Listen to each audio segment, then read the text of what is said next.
नमस्कार बच्चों, मैं हूं आपका बड़ा भाई, आपका दोस्त रुपेश कुमार सिंह और आप देख रहे हैं आपका अपना पसंदीदा एजुकेशनल चैनल आरकेएस ट्यूटोरियल, जहां आपको मिलता है आपके साइंस और मैथमेटिक्स सब्जेक्ट्स के लिए बेस्ट एक्सप्लेनेशन। तो अगर आप इस चैनल पे नए हो तो मेरी रिक्वेस्ट है आपसे कि इस चैनल से जुड़े रहिए, क्योंकि यहाँ आपको न सिर्फ आपके साइंस और मैथमेटिक्स सब्जेक्ट्स के लिए बेस्ट एक्सप्लेनेशन मिलता है, बल्कि आपको साइंस ओलंपियाड फाउंडेशन एसओएफ द्वारा आयोजित नेशनल साइंस ओलंपियाड एनएसओ और इंटरनेशनल मैथमेटिक्स ओलंपियाड आईएमओ की भी तैयारी करवाई जाती है। यहाँ आपको एनएसओ और आईएमओ के प्रीवियस ईयर्स के सारे क्वेश्चंस जो हैं वो चैप्टर वाइज सॉल्व करवाए जाएंगे। तो चलिए चलते हैं अपने आज के वीडियो लेसन पर और स्टडी करते हैं पॉलिनोमियल्स को।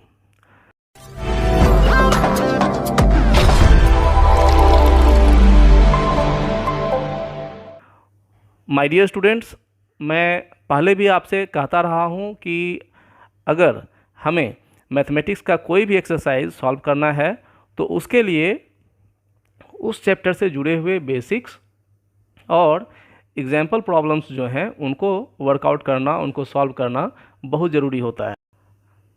अगर आप किसी भी एक्सरसाइज से जुड़े हुए बेसिक्स और उस एक्सरसाइज से पहले दिए गए एग्जाम्पल्स को अच्छे से स्टडी करते हो तो आप उस एक्सरसाइज के 80 to 90% क्वेश्चन जो हैं वो खुद से सॉल्व कर सकते हैं, है ना। तो चलिए आगे बढ़ते हैं और पॉलिनोमियल्स में जो पहला एक्सरसाइज है, एक्सरसाइज 2A, उसके पहले जो बेसिक्स हैं और इसके जो एग्जाम्पल्स हैं उनको समझते हैं हम लोग। इस एक्सरसाइज के लिए जितनी जानकारी ज़रूरी है, आइए उसको फिर से एक नज़र जो है वो देखते हैं। यहाँ हम लोग we shall come across two types of symbols namely constants and variables defined below, है ना। यहाँ पॉलिनोमियल्स में जो दो तरह के सिम्बल्स यूज होते हैं, कांस्टेंट और वेरिएबल्स, आइए पहले उनको समझते हैं। कांस्टेंट्स कोई नया टर्म नहीं है आपके लिए, ये आप बहुत ही अच्छे से समझते हो। A symbol having a fixed numerical value is called a constant, है ना। ऐसा कोई भी सिंबल जिसका जो वैल्यू है, न्यूमेरिकल वैल्यू, वो फिक्स्ड हो, मतलब उसको हम एक ही वैल्यू असाइन कर सकते हैं, एक को छोड़कर कोई और उसका वैल्यू नहीं होगा, मतलब जो भी वैल्यू होगा वो यूनिक वैल्यू होगा उसका। जैसे हम अगर कहते हैं 9, तो 9 का जो वैल्यू है, न्यूमेरिकल वैल्यू, वो 9 ही है ना। -2, -6, 4/7, √2, पाई, ये सभी जो हैं वो कांस्टेंट्स हैं। इन्हें हम कोई दूसरा वैल्यू नहीं दे सकते, इनका वैल्यू जो है वो फिक्स है। वेरिएबल्स में क्या होता है कि ये एक ऐसा सिंबल है जिसको हम लोग डिफरेंट न्यूमेरिकल वैल्यू जो है वो दे सकते हैं, है ना। वेरिएबल्स जो हैं वो एक रिप्रेजेंटेशन है मात्र, इसका अपना कोई स्पेसिफिक वैल्यू नहीं होता। वेरिएबल्स एक ऐसा टर्म है बच्चों जो अलग अलग वैल्यूज़ ले सकता है ना। इसके अलग अलग डिफरेंट न्यूमेरिकल वैल्यूज़ हो सकते हैं, क्योंकि यह अपने आप में कोई न्यूमेरिकल वैल्यू है नहीं, ये एक सिंबॉलिक रिप्रेजेंटेशन है ना। जैसे अगर आप बात करते हैं लेंथ ऑफ क्लॉथ, तो लेंथ ऑफ क्लॉथ अगर हम सिर्फ बोलते हैं तो यहाँ ये स्पेसिफाइड नहीं है कि कौन सा क्लॉथ, है ना। लेकिन अगर हम फिर उसको स्पेसिफाई कर देंगे पार्टिकुलर क्लॉथ से, तो फिर वो जो लेंथ ऑफ क्लॉथ होगा वो फिक्स्ड हो जाएगा और वहाँ जो उसका वैल्यू होगा बच्चों वो कांस्टेंट हो जाएगा। लेकिन अगर हम सिर्फ लेंथ ऑफ क्लॉथ बोलते हैं, नॉट पार्टिकुलर क्लॉथ बोलते हैं, तो ये एक वेरिएबल टर्म है ना। अलग अलग क्लॉथ्स अगर हम चूज़ करेंगे तो वहाँ पर लेंथ ऑफ क्लॉथ जो है वो वेरी करेगा, अलग अलग वैल्यू मिलेगा। जैसे किसी सर्किल के सरकमफेरेंस की बात करें तो हमें पता है कि सर्किल के सरकमफेरेंस का जो फार्मूला है वो है 2πr, where r is the radius of the circle. Circle का जो रेडियस है उसको हम इनफाइनाइट वैल्यूज़ जो है वो दे सकते हैं, है ना। जब तक किसी खास कंडीशन में हम उसको स्पेसिफाई नहीं करें तब तक जो रेडियस है सर्किल का उसके बहुत सारे वैल्यूज़ हो सकते हैं। तो इसलिए तो रेडियस ऑफ द सर्किल जो है वो वो एक वेरिएबल है। जब रेडियस वेरिएबल है बच्चों सर्किल का, तो सरकमफेरेंस तो वेरिएबल होगा ही, क्योंकि सरकमफेरेंस डिपेंड कर रहा है रेडियस पर। तो रेडियस वेरी करेगा, जैसे जैसे रेडियस वेरी करेगा उस हिसाब से सरकमफेरेंस भी वेरी करेगा। तो सरकमफेरेंस और रेडियस जो है सर्किल का वो वेरिएबल्स हैं। लेंथ ऑफ क्लॉथ वेरिएबल है ना। तो कांस्टेंट्स और वेरिएबल्स दो तरह के टर्म्स को हम लोग फेस करें पॉलिनोमियल्स को स्टडी करने के समय में, और इन्हीं कांस्टेंट्स और वेरिएबल्स को मिलाकर अलजेब्रिक एक्सप्रेशंस बनते हैं। अलजेब्रिक एक्सप्रेशंस क्या हैं बच्चों? A combination of constants and variables connected by some or all of the operations plus minus division and multiplication is known as an algebraic expression. Algebraic expression क्या है बच्चों? इसमें constants और वेरिएबल्स होते हैं जो कि अपने बीच एडिशन का, सब्ट्रैक्शन का, डिवीज़न और मल्टीप्लिकेशन का साइन लिए हुए होते हैं, है ना।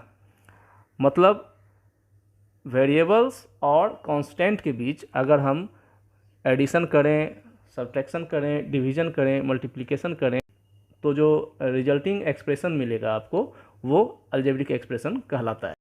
अब हम देखते हैं कि terms of N algebraic expression क्या होता है। अभी हमने देखा कि अलजेब्रिक एक्सप्रेशन बनता कैसे है बच्चों? कांस्टेंट और वेरिएबल टर्म्स के बीच मैथमेटिकल ऑपरेशन के द्वारा, है ना।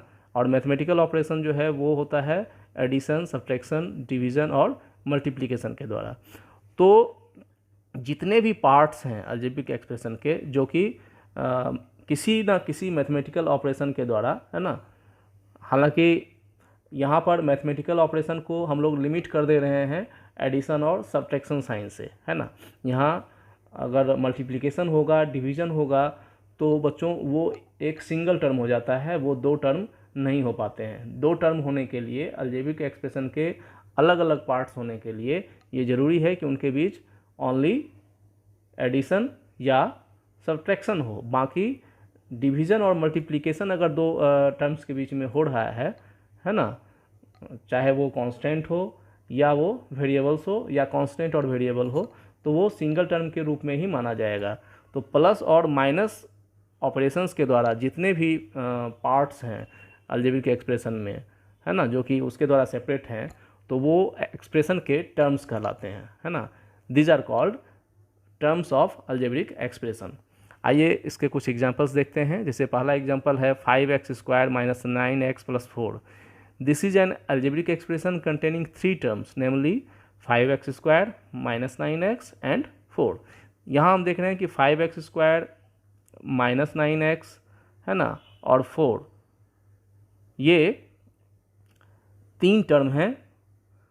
यहाँ 5x² और 9x के बीच माइनस है, 9x और 4 के बीच प्लस है ना। तो माइनस और प्लस के द्वारा बाइफर्केटेड यहाँ पर तीन टर्म्स मौजूद हैं बच्चों। तो 5x² माइनस 9x और 4 जो है ये इस अलजेब्रिक एक्सप्रेशन के टर्म्स हैं। इसी तरह दूसरा example 4x³ plus √2x² minus 5/9x minus 8 is an algebraic expression containing 4 terms, है ना। 4 टर्म्स यानी यहाँ पर तीन मैथमेटिकल ऑपरेशन एडिशन का या सब्ट्रैक्शन का मौजूद होगा।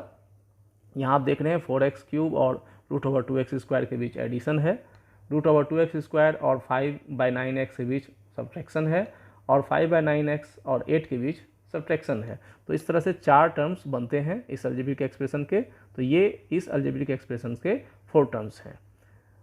तीसरा example y⁻6 minus 64 is an expression containing two terms, namely y⁻6 and minus 64। Okay, तो मैं समझता हूँ कि टर्म्स को समझने में आपको कोई दिक्कत नहीं होनी चाहिए। ये कुछ बेसिक्स थे जो कि पॉलिनोमियल्स को समझने के लिए ज़रूरी थे। आइए अब आते हैं पॉलिनोमियल्स पर। Polynomials in one variable.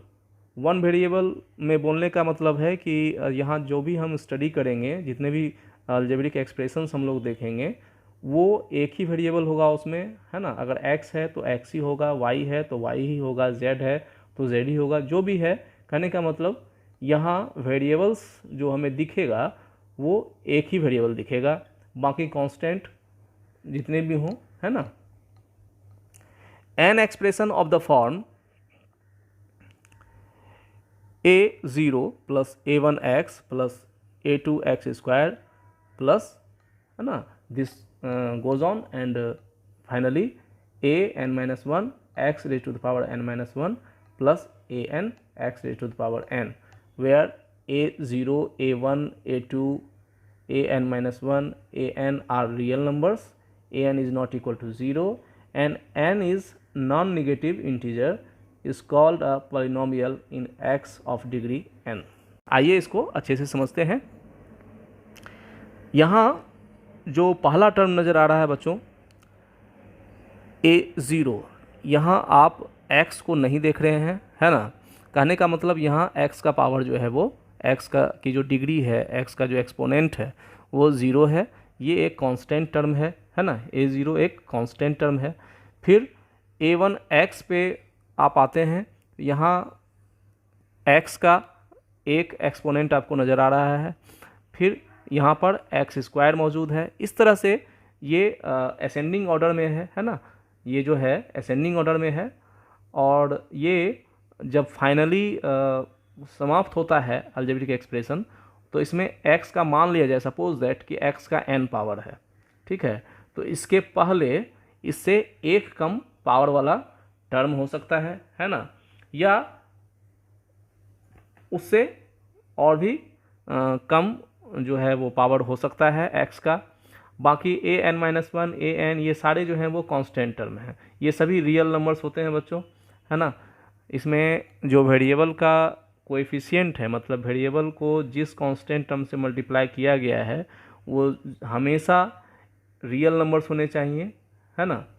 और अगर हम इसको डिग्री n का पॉलिनोमियल्स बोलना चाहते हैं, अगर हम n डिग्री का पॉलिनोमियल बना रहे हैं, तो यहाँ पर x raise to the power n होगा। तो n जो है an अगर 0 हो जाएगा स्टूडेंट्स, है ना, मतलब अंतिम जो टर्म है अलजेब्रिक एक्सप्रेशन का, उसमें अगर जो न्यूमेरिकल कोएफिशिएंट है वो 0 हो जाएगा, तो फिर ये जो लास्ट टर्म है, मतलब x raise to the power n वाला जो टर्म है वो कंप्लीट 0 हो जाएगा। और इसके बाद फिर ये पॉलिनोमियल जो है वो n डिग्री का नहीं होगा, क्योंकि फिर n एक्सपोनेंट जो है ना, जो मैक्सिमम पावर तक हम लोग जा रहे थे, n तक जा रहे थे, फिर वो टर्म ही गायब हो जाएगा। इसलिए an को 0 नहीं होना है। n जो है वो एक नॉन निगेटिव इंटीजर है। कहने का मतलब स्टूडेंट्स कि जो वेरिएबल का जो पावर है, जो वेरिएबल का इंडेक्स है, वो कभी भी निगेटिव नहीं होना है ना। मतलब अगर आपको किसी एक्सप्रेशन में 1/x नज़र आता है, 1/x² नज़र आता है ना, मतलब बाई के साइन के नीचे अगर आपको x नज़र आता है, वेरिएबल्स नज़र आते हैं, तो मान लीजिए कि वो फिर पॉलिनोमियल्स नहीं होंगे, क्योंकि वेरिएबल्स का जो पावर है वो कभी भी निगेटिव नहीं होना है ना। और यहाँ पे आप देख रहे हैं कि नॉन निगेटिव भी लिखा गया है और इंटीजर भी लिखा गया है। इंटीजर लिखने का मतलब आप रिकलेक्ट कीजिए इंटीजर की फैमिली को, है ना। इंटीजर्स में क्या क्या आते हैं, 0, है ना, नेचुरल नंबर और निगेटिव नंबर्स, है ना, निगेटिव ऑफ नेचुरल नंबर्स। तो यहाँ पे नॉन निगेटिव इंटीजर है, कहने का मतलब जितने भी निगेटिव ऑफ नेचुरल नंबर्स हैं वो यहाँ पर नहीं होने चाहिए। कहने का मतलब n जो है वो या तो 0 हो सकता है या कोई पॉजिटिव वैल्यू हो सकता है, ठीक है।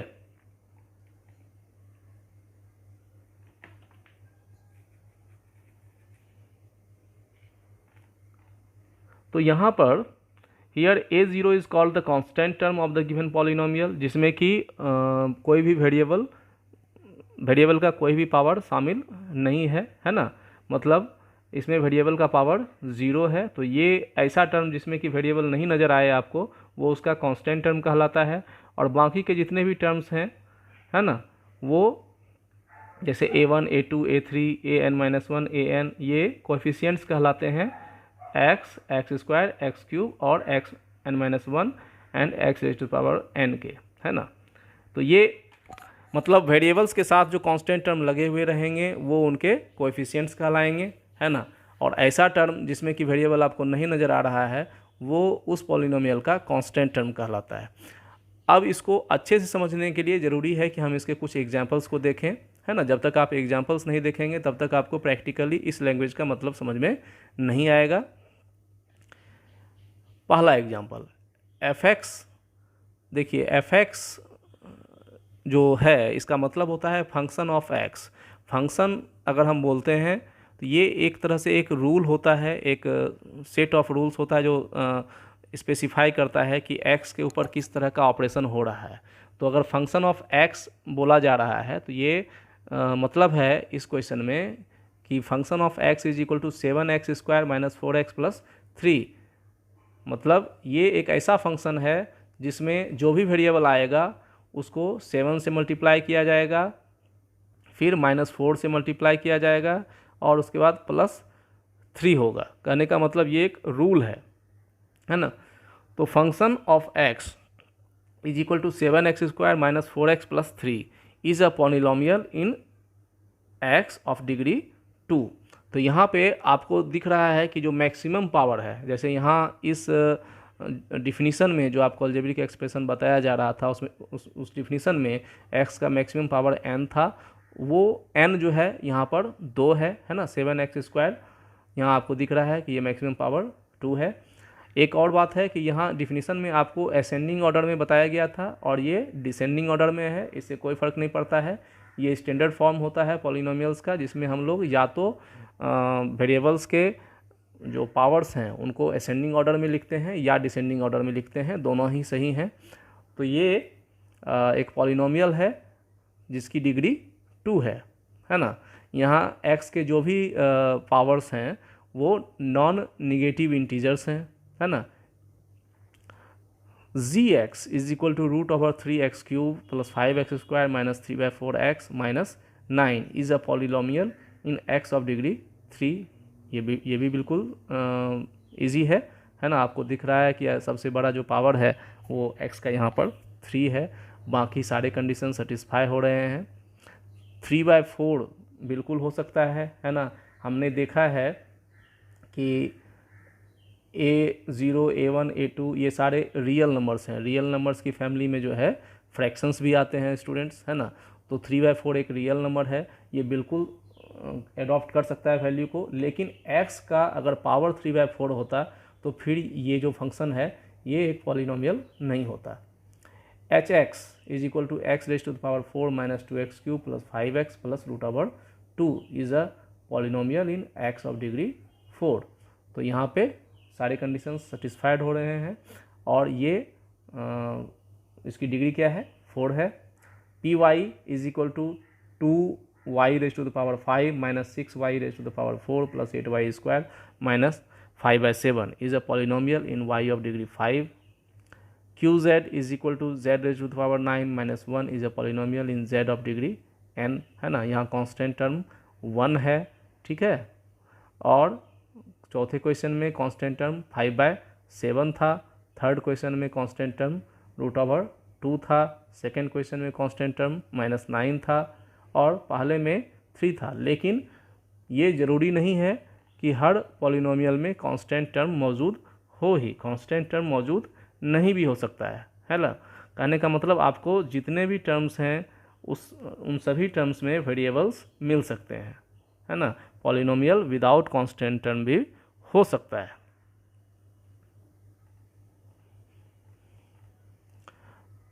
अब है standard form of a polynomial.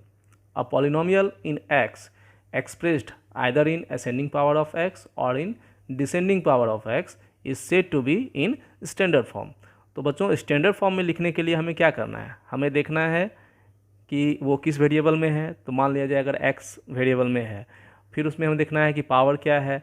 हमें ऐसा करना है कि x के जितने भी पावर हो ना वो या तो बढ़ते हुए ऑर्डर में हो या घटते हुए ऑर्डर में हो, असेंडिंग हो या डिसेंडिंग हो, दोनों ही तरह से हम लोग लिख सकते हैं। यहाँ पीछे जो आपको जितने भी एग्जाम्पल्स बताए गए ये सभी जो हैं वो डिसेंडिंग ऑर्डर में है ना। इसमें डिसेंडिंग पावर ऑफ x जो है, असेंडिंग पावर ऑफ x भी लिखते तो वो भी बिल्कुल सही होता। कुछ एग्जाम्पल्स हम लोग देखते हैं। Give reasons to show that none of the following expressions is a polynomial. अब हम लोग देखेंगे यहाँ कुछ एग्जाम्पल्स दिए गए हैं और ये जितने भी एग्जाम्पल्स जो प्रॉब्लम हैं ये सारे के सारे जो हैं वो ऐसे प्रॉब्लम्स हैं जो कि पॉलिनोमियल नहीं है। हम देखेंगे कि ये पॉलिनोमियल क्यों नहीं है। पहला क्वेश्चन है F X is equal to x plus one by X. तो F X is equal to x plus one by X को हम लोग may be written as F X is equal to x plus X raise to the power minus one, है ना। One by x का मतलब x का minus one power. तो यहाँ एक टर्म में जो है here in one term the exponent of X is minus one which is a negative integer, therefore F X is not a polynomial. दूसरा G X is equal to root over X minus three. अब यहाँ पर root over x है, इसका मतलब x पर कितना power है बच्चों, हाफ पावर है। तो हाफ जो है वो इंटीजर है ना, नहीं है, हाफ इंटीजर नहीं है। और हमें पॉलिनोमियल्स की डिफिनीशन के अनुसार ये चाहिए था कि x के जितने भी एक्सपोनेंट्स हों जो पावर हैं वो नॉन निगेटिव इंटीजर होना चाहिए। नॉन निगेटिव तो होना ही चाहिए, इंटीजर होना चाहिए, और फ्रैक्शंस जो हैं वो इंटीजर में नहीं आते हैं। इसलिए G X is equal to root over X minus three जो है वो एक पॉलिनोमियल नहीं है। Third question H Y is equal to root over H Y is equal to cube root of Y minus six may be written as H Y is equal to Y raise to power one by three minus six. Same बात है यहाँ भी, यहाँ पर Y का power cube root होने का मतलब वन बाय थ्री है, तो वो एक नॉन निगेटिव इंटीजर नहीं है ना। Therefore H Y is not a polynomial.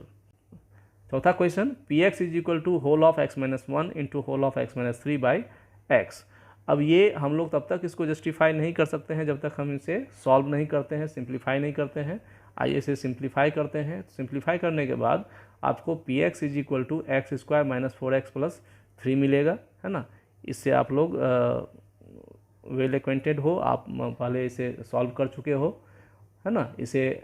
इसको एक्सपेंशन में आपको दिक्कत नहीं होनी चाहिए। x से हम लोगों ने x माइनस थ्री को मल्टीप्लाई किया है, फिर माइनस वन से x माइनस थ्री को मल्टीप्लाई किया है, और फाइनली ये सॉल्व करने के बाद मिलता है X square minus four x plus three by X.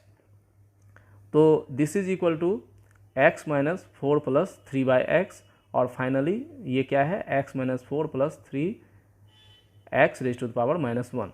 तो यहाँ पर वन एक टर्म में एक्सपोनेंट जो है x का वो माइनस वन है, जो कि एक निगेटिव इंटीजर है ना।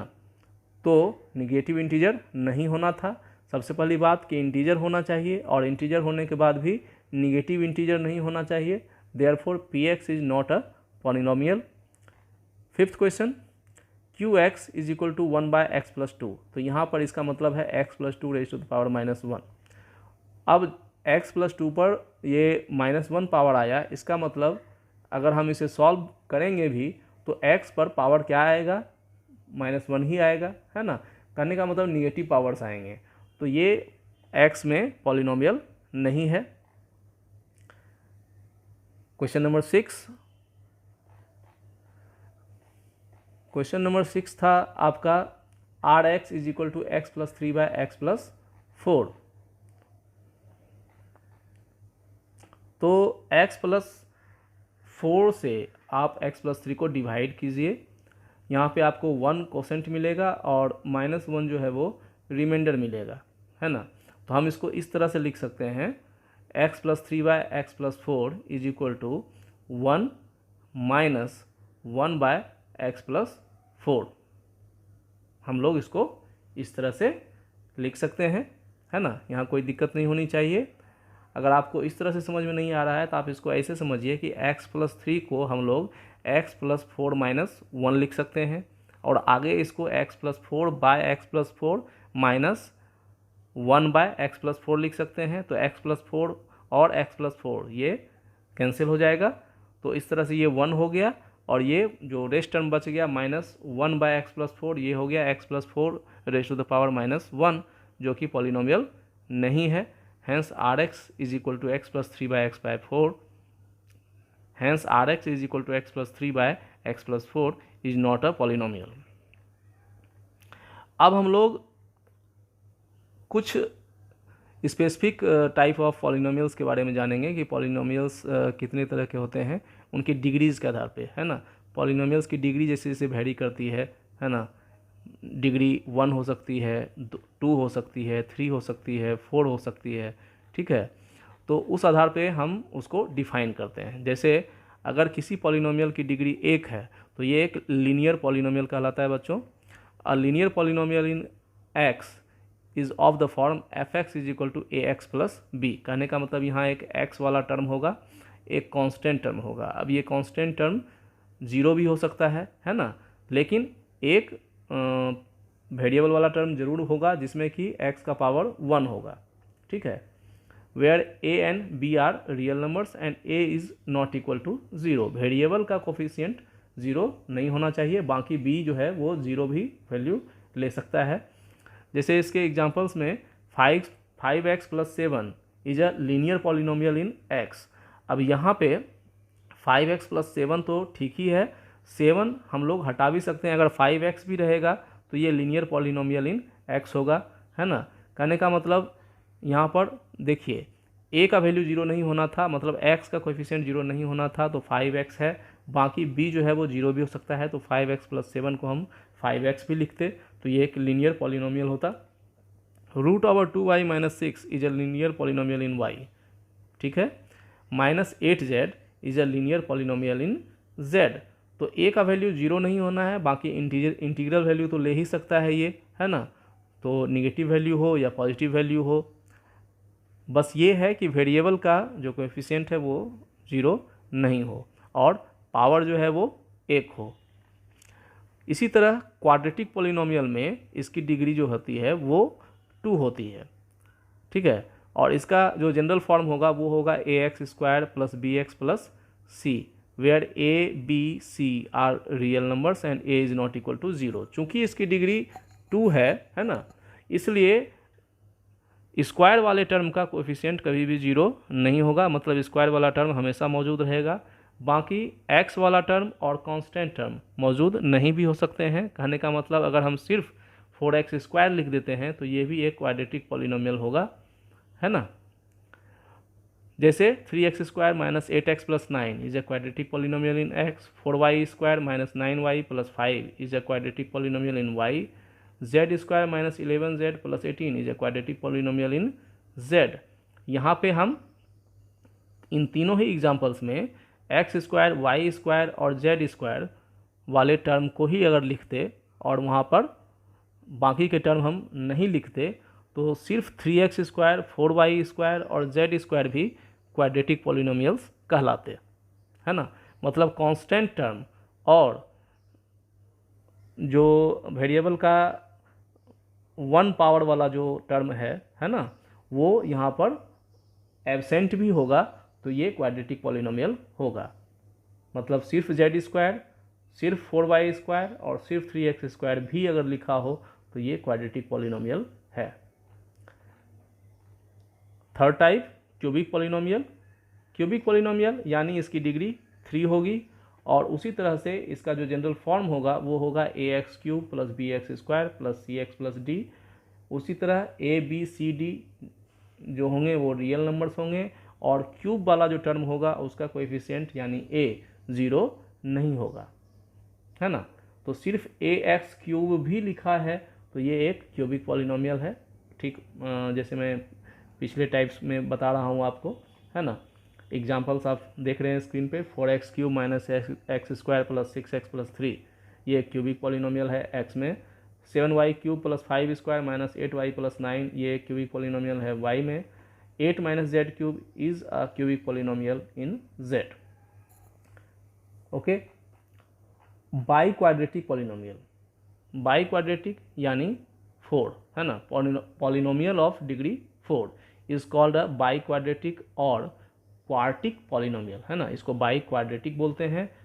बाई क्वाड्रेटिक, क्वाड्रेटिक यानी 2 और बाई मतलब quadratic 2 times, that means 2 into 2 that means 4 है ना। तो बाई क्वाड्रेटिक या क्वार्टिक पॉलिनोमियल इसको हम बोलेंगे।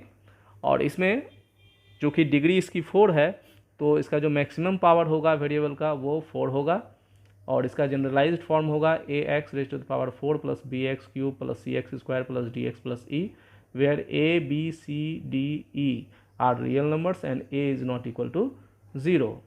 एग्जाम्पल्स आपके सामने हैं, x⁴ minus 2x³ plus 3x² minus 4x plus 5, 3y⁴ plus 8y³ minus 5² plus 7 है ना।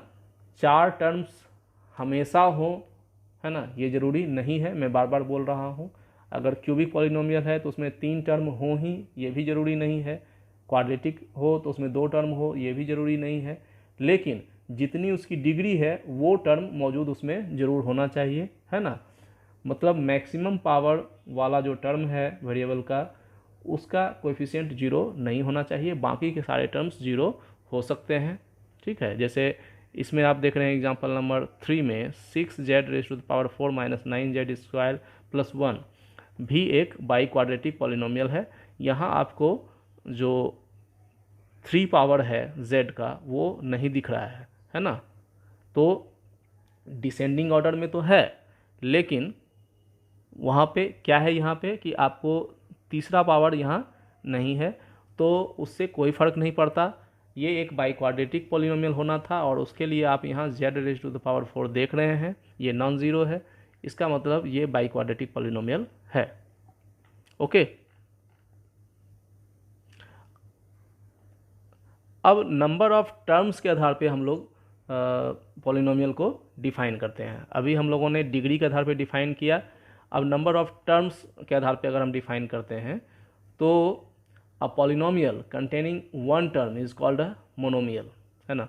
ऐसा पॉलिनोमियल जिसमें सिर्फ एक टर्म हो, तो सिर्फ एक टर्म होने के लिए इसमें सिर्फ एक कांस्टेंट टर्म ही हो सकता है और एक वेरिएबल टर्म भी हो सकता है और कांस्टेंट और वेरिएबल का प्रोडक्ट भी हो सकता है ना। जैसे 9 एक कांस्टेंट टर्म है, -14 एक कांस्टेंट टर्म है, 6x वेरिएबल और कांस्टेंट का प्रोडक्ट है, -8x² वेरिएबल और कांस्टेंट टर्म का प्रोडक्ट है। तो ये सारे भी जो भी टर्म्स हैं ये सभी मोनोमियल्स हैं। बाइनोमियल यानी इसमें 2 टर्म्स होंगे। तो आपको पता है टर्म्स के बारे में, मैं जब आपको पढ़ा रहा था उसी में मैंने आपको बताया कि टर्म्स क्या होते हैं।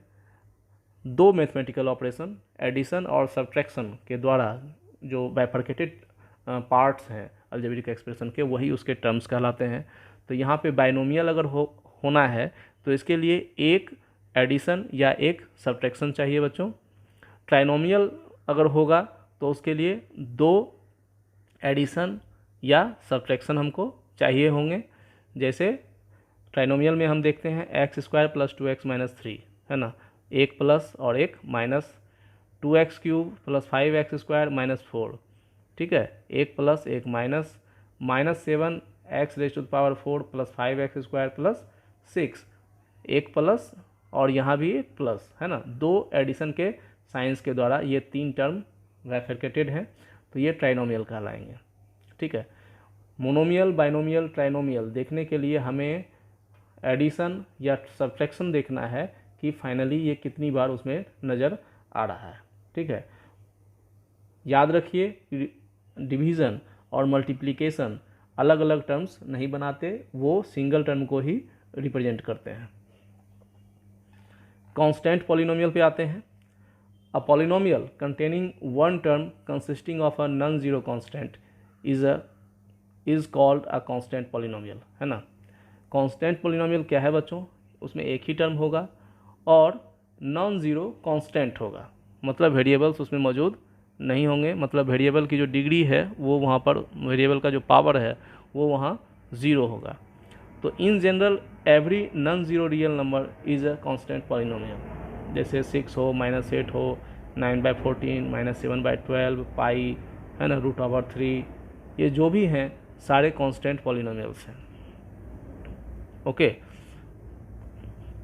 मोनोमियल है ना, ये सारे मोनोमियल तो हैं ही और कांस्टेंट पॉलिनोमियल भी हैं। तो जितने भी कांस्टेंट पॉलिनोमियल्स होंगे बच्चों वो क्या हैं, वो मोनोमियल हैं, मतलब उसमें एक ही टर्म है।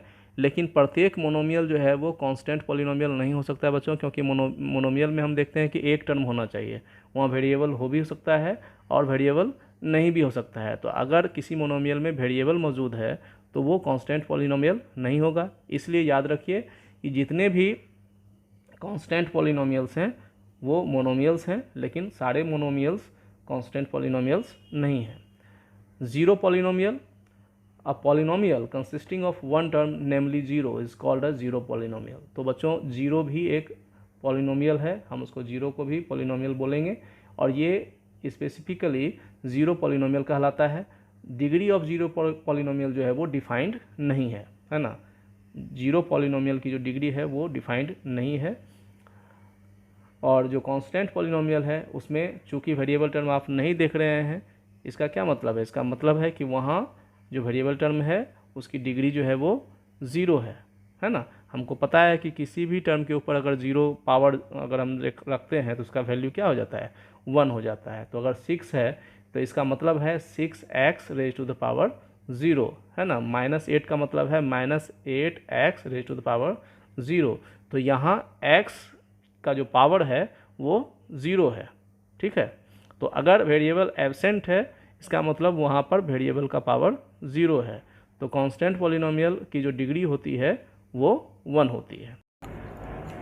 तो बच्चों हम लोगों ने पॉलिनोमियल्स के जो बेसिक्स थे वो बहुत अच्छे से हम लोगों ने समझ लिया। आइए इसे और क्लियर करते हैं कुछ सॉल्व्ड एग्जांपल्स को देखकर। ये आपको काफ़ी हेल्पफुल होंगे एक्सरसाइज को सॉल्व करने में।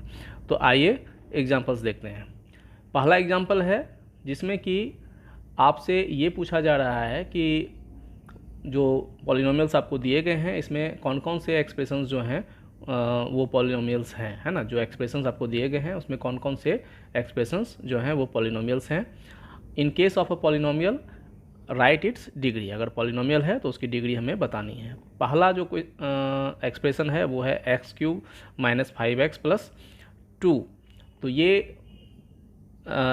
एक ऐसा एक्सप्रेशन है जिसमें कि हम देख रहे हैं कि जो वेरिएबल है x उसके जितने भी पावर हैं वो सभी नॉन निगेटिव हैं, है ना, और इंटीजर्स हैं, है ना, non negative integral power of x। So it is a polynomial. और इसमें हाईएस्ट पावर जो है x का वो 3 है, इसलिए ये एक पॉलिनोमियल है और इसकी डिग्री है 3।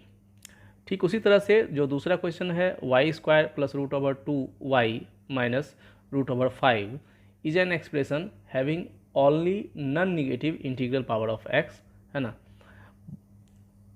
आपको मैंने बताया है कि जो कोएफिशिएंट हैं, कांस्टेंट जो कोएफिशिएंट है उस पर नॉन निगेटिव इंटीग्रल पावर ना भी हो, है ना। जैसे √2 ये 2 पर 1/2 पावर है ना। अगर √2 को हम लोग लिखेंगे तो 2 raise to the power half लिखेंगे।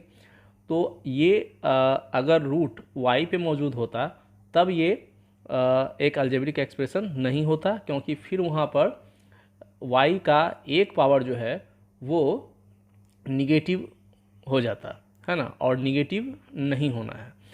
तो यहाँ पर जितने भी y के पावर्स हैं वो सभी नॉन निगेटिव इंटीग्रल पावर्स हैं। So it is a polynomial. और हाईएस्ट पावर जो है y का वो 2 है। So it is a polynomial of degree 2। Third example 2√x + 7। देखिए ये एक ऐसा एक्सप्रेशन है जिसमें कि एक टर्म है ना, नेमली 2 × √x। अब इसको हम लोग लिख सकते हैं 2 × x raise to the power half. तो यहाँ पर x पर हाफ पावर आ गया, है ना।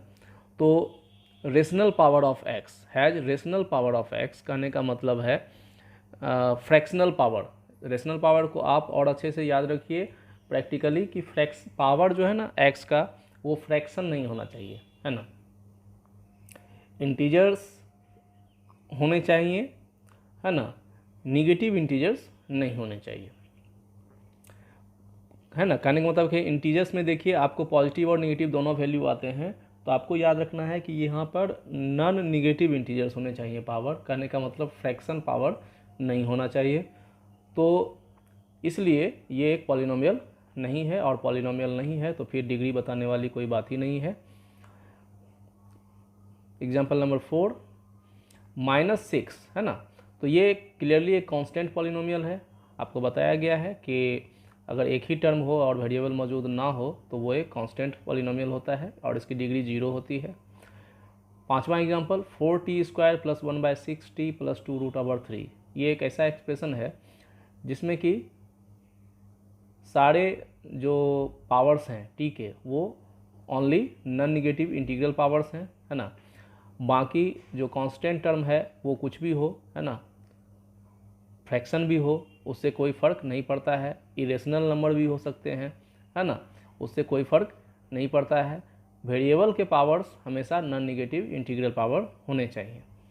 So it is a polynomial of degree 2।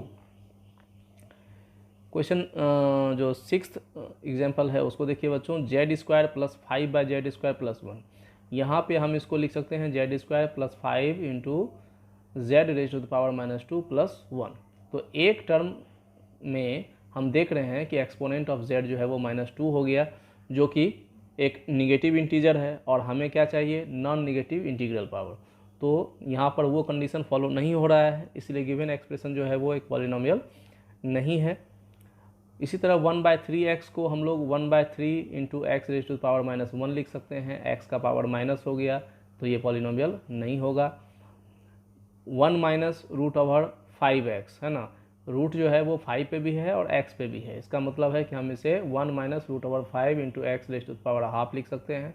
x का पावर फ्रैक्शन आपको दिख रहा है ना, तो निगेटिव पावर हो या फ्रैक्शन पावर हो, है ना, तो ये पॉलिनोमियल नहीं होता है। तो गिवन एक्सप्रेशन जो है वो पॉलिनोमियल नहीं है।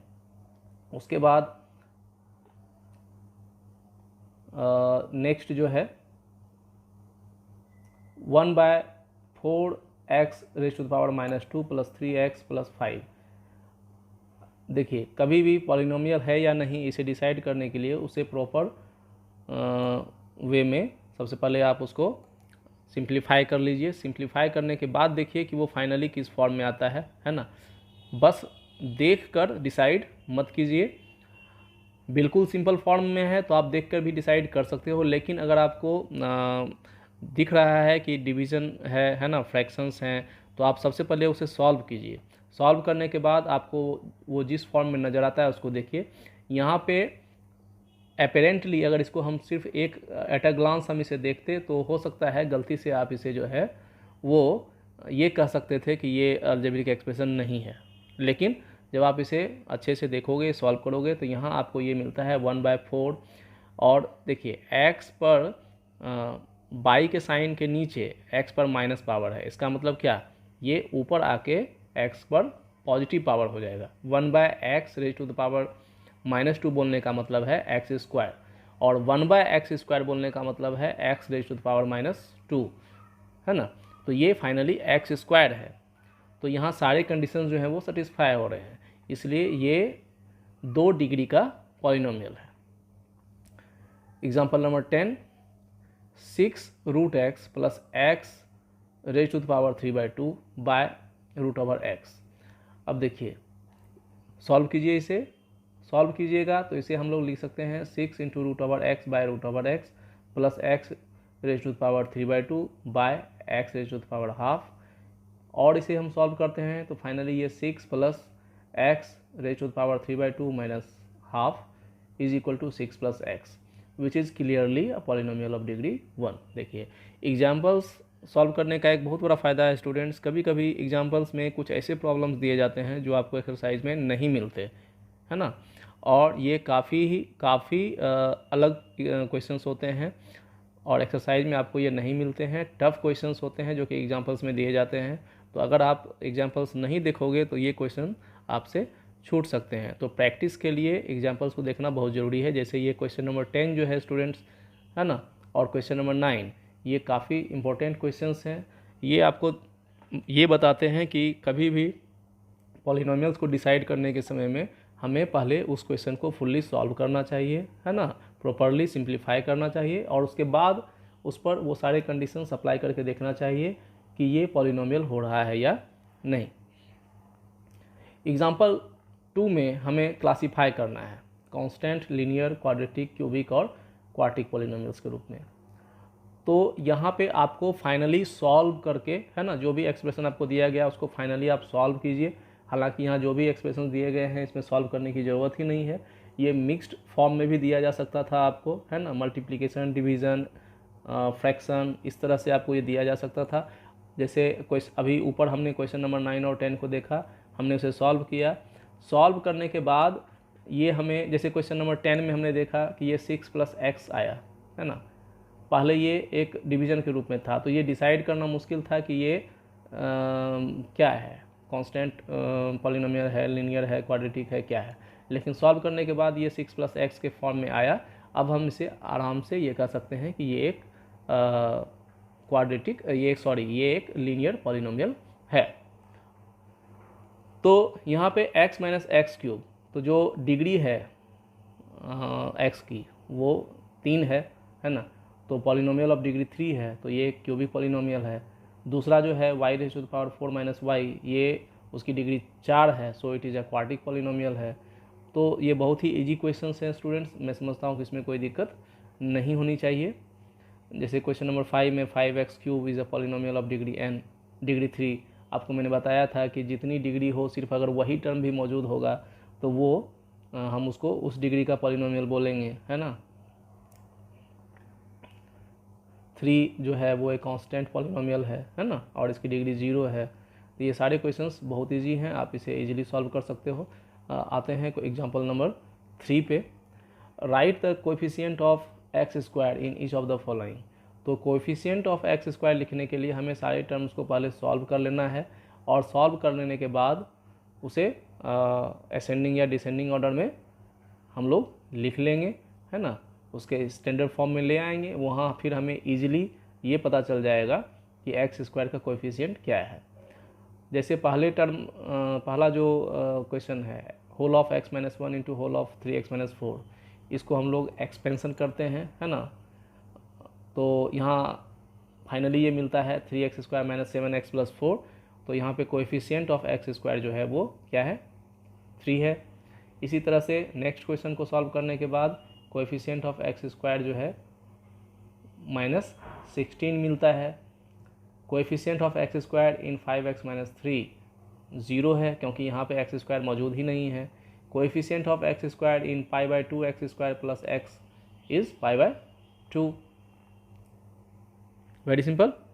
एग्जाम्पल नंबर 4, यहाँ एक ऐसे पॉलिनोमियल का एग्जाम्पल देना है जिसकी डिग्री आपको दी गई हो। जैसे डिग्री 1 का आपको मोनोमियल बताना है, तो मोनोमियल बताना है और उसमें डिग्री 1 होनी चाहिए, ठीक है। तो हम सिंपली अगर x ही लिख देते हैं तो ये एक मोनोमियल होगा और इसकी डिग्री 1 होगी। मोनोमियल ऑफ डिग्री 5 बताना है तो x⁵ लिख सकते हैं। डिग्री 20 का बाइनोमियल बताना है, तो बाइनोमियल के लिए 2 टर्म्स होने चाहिए बच्चों, है ना।